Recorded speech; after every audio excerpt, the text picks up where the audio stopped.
Once again, good evening everyone. Multiple choice questions accounting principle वाले portion के हमें discuss करने हैं. आई होप आपने अटेम्प्ट किए होंगे, but still if you have not attempted kindly participate here. ठीक है, आप यहां पर रिस्पॉन्ड करें.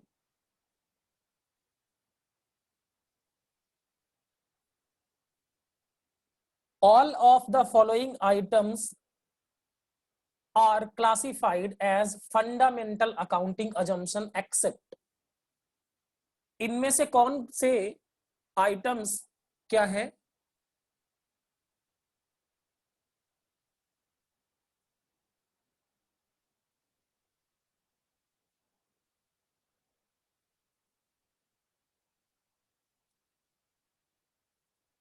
इसमें कौन से आइटम्स हैं जो कि फंडामेंटल अकाउंटिंग अजम्पशंस हैं? कौन से? Consistency, yes it is fundamental accounting assumption, so consistency भी हो गया. दूसरा अक्रूवल भी है, गोइंग कंसर्न भी है. So all of the above, answer D is the right answer. Second question, question number 37. इससे पहले हम ये 35 तक के क्वेश्चंस कर चुके हैं, तो आपने नहीं देखा है तो यूट्यूब पे जाके देख लीजिएगा. Kanika Enterprises follows the written down value method of depreciating machinery year after year. Kanika enterprise है जो अपने मशीनरी को डेप्रिशिएट करने के लिए हर साल year by year written down value method follow करती है. मतलब she is following same method year over year. So ये कौन सा प्रिंसिपल फॉलो कर रही है? Due to comparability, convenience, consistency, all of the above. Everyone is supposed to answer. Compatibility नहीं, convenience ये भी नहीं, yes consistency is the right answer. ठीक है, so answer C is the right answer. Very good going you all. बहुत अच्छे से आप लोग रिस्पॉन्ड कर रहे हैं. I am very happy about it. Question number 38. A businessman purchased goods for rupees 25 lakhs and sold 80% of such goods during the accounting year ended 31st March 2017. उसने 25 लाख का खरीदा और 80% बेच दिया. Market value of the remaining goods was rupees 4 lakh. जो goods बचा उसकी market value कितनी थी? 4 lakh. He valued the closing inventory at cost. उसने क्या किया? क्लोजिंग इन्वेंट्री एट कॉस्ट पे वैल्यू किया. He violated the concept. उसने क्या किया? वायलेट किया. कौन सा concept? Sorry, yes, he violated which concept? C, no. देखो, उसने कोई कंसेप्ट वायलेट नहीं किया. उसने कॉस्ट पे वैल्यू किया. उसने क्या किया? कॉस्ट पे वैल्यू किया ना. और देखो होता क्या है कि current assets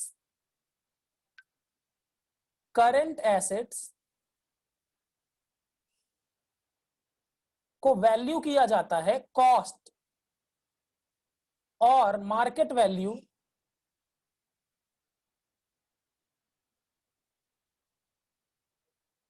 which ever is lower.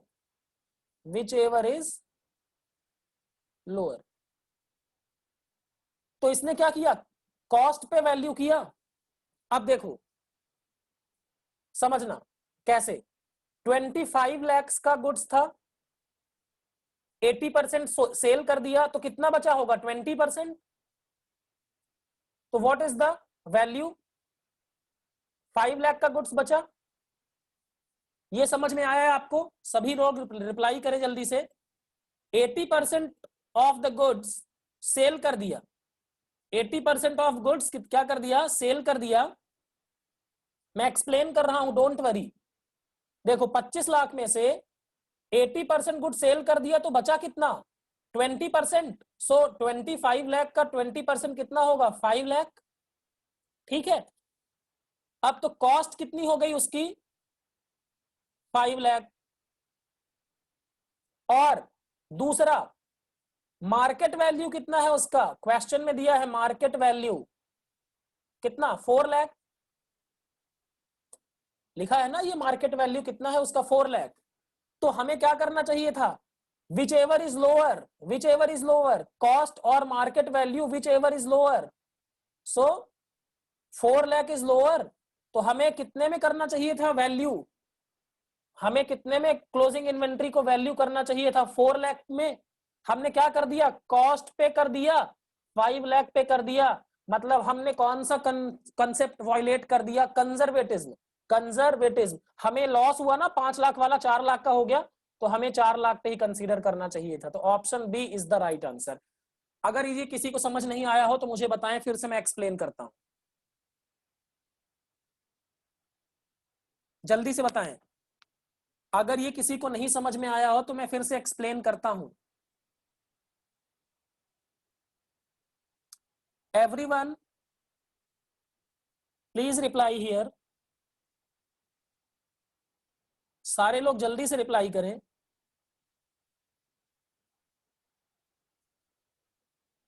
Please please fast.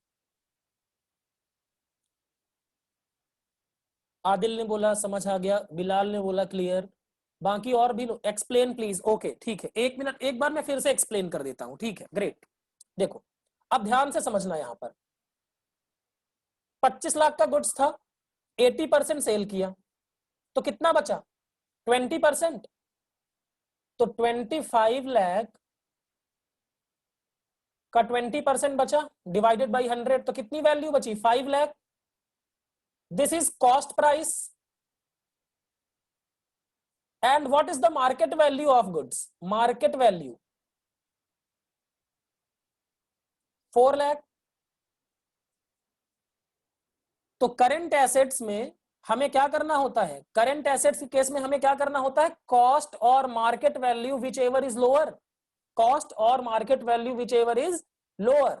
तो हमें क्या करना चाहिए था, whichever is lower, which one is lower, मुझे बताएं, जल्दी से रिप्लाई करिए, कॉस्ट लोअर है कि मार्केट वैल्यू, प्लीज मुझे बताएं, which one is lower, cost और market value, market value is lower. So we should recognise inventory at 4 lakh, but question is saying he valued closing inventory at cost, it means he valued closing inventory at 5 lakh। ठीक है, तो हमें 4 लाख पे करना चाहिए था, उसने क्या किया 5 लाख पे कर लिया। मतलब वो कंजर्वेटिव नहीं था, 5 लाख वाले गुड्स की वैल्यू 4 लाख हो गई। तो कंजर्वेटिव वाला प्रिंसिपल कहता है कि फ्यूचर में लॉस दिख जाए तो अभी रिकॉग्नाइज कर लो, फ्यूचर का लॉस क्या करो, अभी रिकॉग्नाइज कर लो।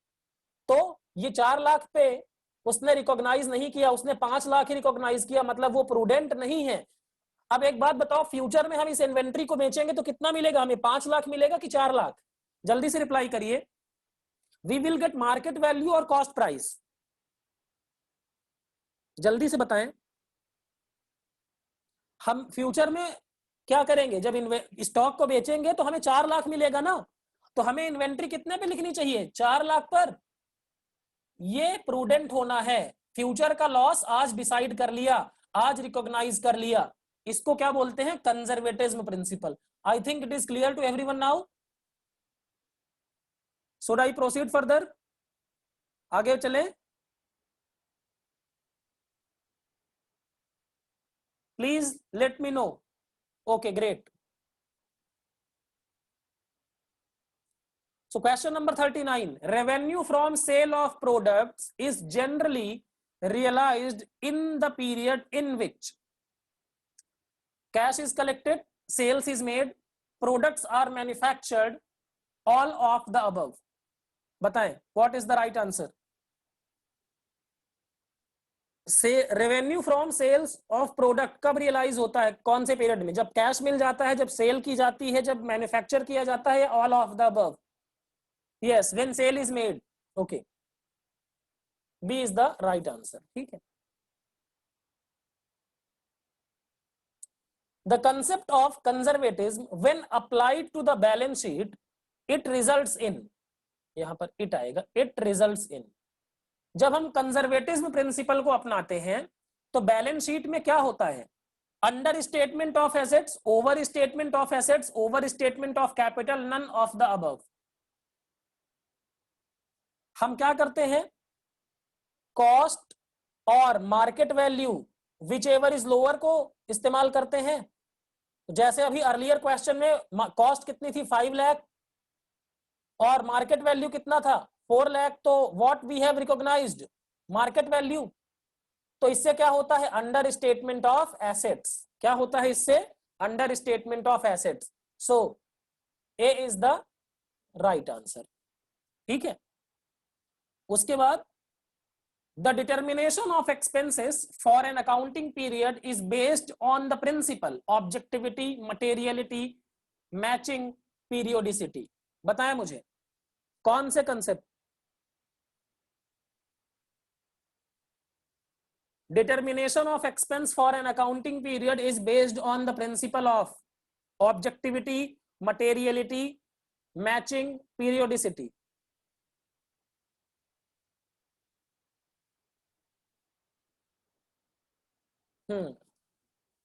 डी सी, इरशाद डी कह रहे हैं, बिलाल रहमान सी कह रहे हैं, मोहम्मद इकबाल डी कह रहे हैं, तनवीर कुमार डी कह रहे हैं, मोहम्मद सलीम डी कह रहे हैं, आदिल सी कह रहे हैं, and the right answer is C. Matching concept क्या बताता है कि जिस पीरियड का आप इनकम ले रहे हैं उसी पीरियड का आप एक्सपेंस भी लें। तो अकाउंटिंग पीरियड की इनकम और एक्सपेंस कितना है ये सब कहां से पता चलता है, ये हमें बताता है matching concept. Your income should match with your expenses for the accounting period. Periodicity में तो हम क्या करते हैं अकाउंटिंग पीरियड मतलब हम अपनी लाइफ ऑफ द एंटिटी को छोटे पीरियड में ब्रेक करते हैं, वो होता है आपका पीरियोडिसिटी। मैचिंग में योर इनकम एंड एक्सपेंडिचर इस अकाउंटिंग पीरियड में कितना है उसको डिटरमाइन किया जाता है। ठीक है, क्लियर टू एवरीवन। अब अगर आपको ये प्रिंसिपल वाला आपने लेक्चर छोड़ा है तो आप लिंक में जाके मैं शेयर कर दूंगा, उसको आप देखिएगा, बहुत अच्छे से हमने डिस्कस किया है। Economic life of an enterprise is split into periodic interval to measure its performance is as per entity matching periodicity prudence. बताएं मतलब एंटरप्राइज की इकोनॉमिक लाइफ को छोटे टुकड़ों में स्प्लिट कर दिया जाता है किस कंसेप्ट के तहत, entity matching concept periodicity prudence. Bilal Rahman C कह रहे हैं, मोहम्मद सलीम सी कह रहे हैं, रियाज अहमद सी कह रहे हैं, इरशाद सी कह रहे हैं, इम्तिसल सोफी सी कह रहे हैं, आदिल सी कह रहे हैं, and of course the right answer is periodicity. Periodicity मतलब एक छोटे पीरियड में हम अपना प्रॉफिट और लॉस पता करने के लिए क्या करते हैं, जैसे एक साल जनरली होता है। ठीक है, question number 43, consider the following data pertaining to alpha limited particulars. Cost of the machinery कितनी है 1 अप्रैल को 10 लाख। इंस्टॉलेशन चार्जेस कितने हैं 1 लाख। तो देखो जितना मशीन रेडी टू यूज बनाने में एक्सपेंस होगा तो मशीन की कॉस्ट कितनी हम रिकॉग्नाइज करना चाहिए हमें 11 lakh. Market value of machine is 12 lakh. Okay, finalizing the annual accounts if the company values the machinery at 12 lakhs, which of the following concept is violated by Alpha Limited। बताएं मुझे हमें क्या करना चाहिए, मशीन को कौन सी कॉस्ट पे रिकॉग्नाइज करना चाहिए, कॉस्ट पे रिकॉग्नाइज करना चाहिए या मार्केट वैल्यू पे रिकॉग्नाइज करना चाहिए, किस पर रिकॉग्नाइज करना चाहिए, कॉस्ट पे या market value. We should recognise market value पे रिकॉग्नाइज करना चाहिए। मशीन बेचेंगे क्या, हमने पढ़ा है ना भैया, we should always recognise fix assets at cost, historical cost concept. Fix asset है तो कॉस्ट, और अगर करेंट एसेट है तो कॉस्ट और market value whichever is lower. So A is the right answer. ध्यान दीजिएगा, if your asset is fix asset, machinery is the fix asset, you will always recognize your machinery or your fixed asset at cost. But if your asset is current asset like inventory, you will always recognize cost or market value whichever is lower, दोनों में जो कम होगा। Is it clear now? Irshad and Imtisal clear है? अब आप लोग market value बोले थे, आप क्लियर है आपको? Okay great. Which basis of accounting is allowed under Companies Act 2013? Companies Act 2013 में कौन से basis of accounting को allow किया गया है? Cash basis, accrual basis, both cash and accrual, D, none of the above. Answer everyone fast. रियाज अहमद कह रहे हैं ए, मोहम्मद सलीम कह रहे हैं, सॉरी रियाज रईस अहमद कह रहे हैं बी, मोहम्मद सलीम कह रहे हैं ए, इम्तिसल सोफी बी, इरशाद बी, आदिल ए. ओहो, कल का क्लास आप लोगों ने लगता है मिस कर दिया. Cash basis is not allowed under companies act. Accrual basis is allowed under companies act. Cash basis is not allowed for companies. So right answer is B, yes. Mohammad Naeem आप तो सी कह रहे हैं, मतलब दोनों नहीं. कंपनीज के केस में only accrual basis is allowed. ठीक है.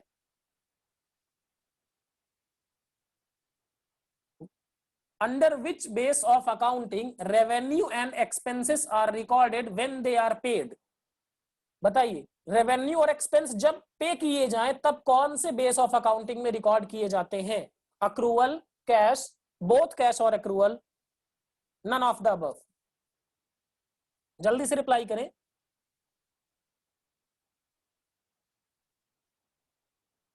गॉड, ओहो भैया, पेमेंट बेसिस पर कौन सा होता है? व्हेन अक्रूवल बेसिस क्या है समझना फिर से. अक्रूवल बेसिस में इनकम तब रिकॉर्ड की जाती है व्हेन इट इज अर्न्ड, एंड एक्सपेंस कब रिकॉर्ड किया जाता है? When it is incurred. We don't wait for payment. यहां बात कर रहे हैं जब पेमेंट होता है. पेमेंट बेसिस पर होता है cash accounting, cash basis of accounting. So when they are paid, for example मैंने क्या किया, जनवरी का सैलरी था और इसका पेमेंट किया अगस्त में, इन मंथ ऑफ अगस्त. तो क्या होगा, मैं रिकॉर्ड कब करूंगा? अगस्त में. कब? Cash basis. अगर मैं फॉलो कर रहा हूं कैश बेसिस में, जब पेमेंट होगा तब रिकॉर्ड किया जाएगा. So right answer is cash when they are paid. ठीक है ना. हाँ. Which discount is given to induce debtors to pay early? कौन सा डिस्काउंट दिया जाता है जिससे डेटर जो हैं वो जल्दी पेमेंट कर दें, जिससे जल्दी पेमेंट कर दें?